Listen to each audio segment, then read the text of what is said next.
Welcome to today's session.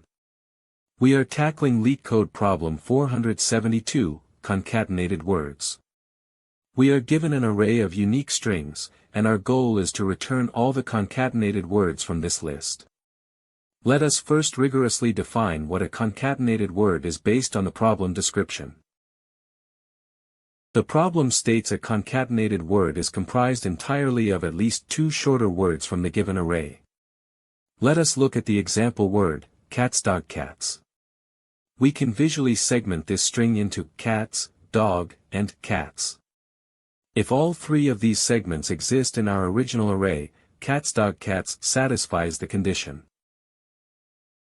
A critical detail here is the phrase, at least two shorter words.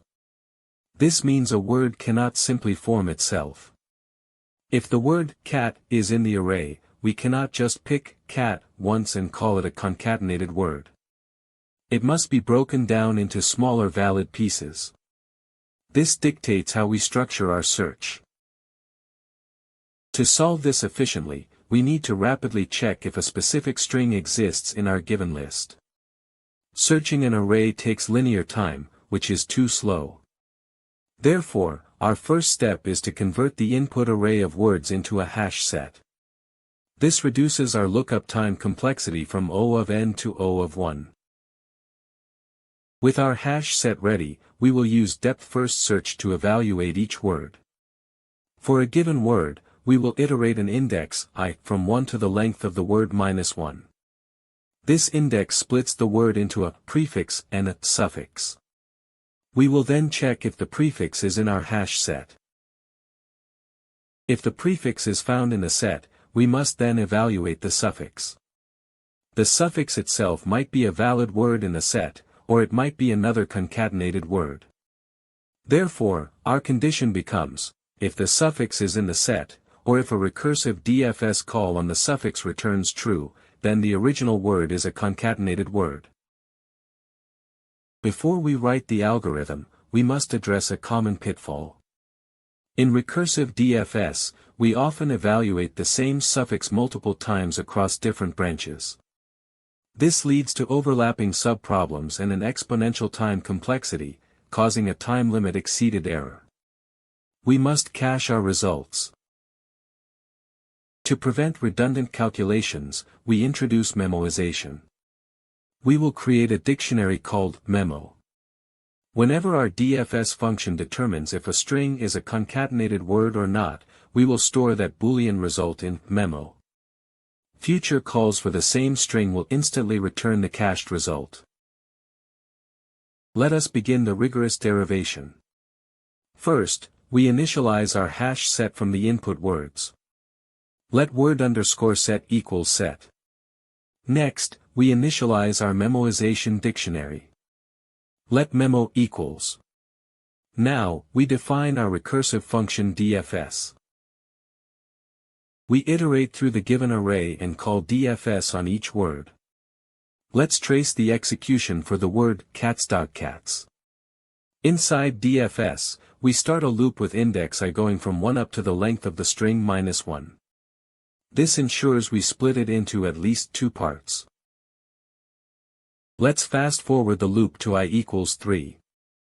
We slice the word into prefix and suffix. The prefix is word, free, which is cat. The suffix is word, pet smiley, which is stogcats. Now, we check our condition. Is the prefix cat in our word_set? Yes, it is. Because the prefix cat is valid, we evaluate the suffix stogcats. First, is stogcats directly in our word_set? No, it is not. Therefore, we must evaluate the second part of our OR condition. We make a recursive call to DFS. We are now inside DFS. The loop starts again. It will check prefixes, s, sd, stu, stog, none of which are in our word_set. The loop completes without finding any valid prefix. Thus, it cannot be split. Since no valid split was found for stogcats, the function reaches the end. We record this failure in our memoization table by setting memo, stogcats equals false, and return false. We now backtrack to our original call for catsdogcats, where I was 3.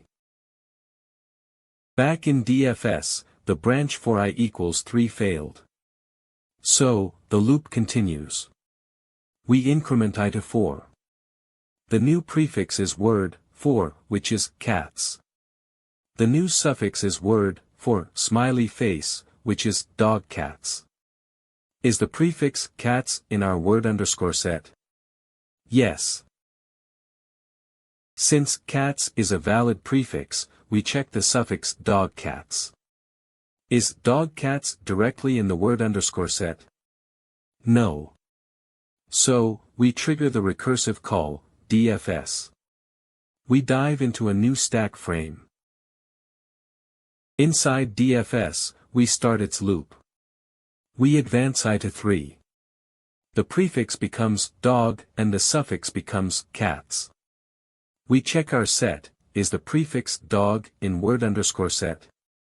Yes, it is. Now we evaluate the suffix cats. The prefix dog is valid. We look at the suffix cats. Is cats directly in our word underscore set? Yes. Because the suffix itself is in the set, the first part of our OR condition evaluates to true. We don't even need to make another recursive call. Because we found a valid split into dog and cats, we know dogcats can be formed. We execute the success block, we set memo, dogcats equals true, and we return true from this recursive call. We return to our original call DFS. The recursive call DFS just returned true. Therefore, the condition for the split at I equals 4 is fully satisfied. We set memo, catsdogcats equals true, and return true. Back in our main loop, the call to DFS has evaluated to true. This verifies that it is comprised of at least 2 shorter words from our list. We append catsdogcats to our final result array. The main loop continues this process for every word in the input array. By leveraging the hash set for O of 1 lookups, and memoization to prune overlapping branches, we efficiently test all possible segmentations without redundant work. Words like dog catsdog and recatdogcat will similarly evaluate to true. Finally, let's review the complexity. Let n be the number of words, and L be the maximum length of a word. The state space for our memoization is n. For each word, the loop runs L times, and substring slicing takes O of L time. Thus, the overall time complexity is bounded by O of n times L squared.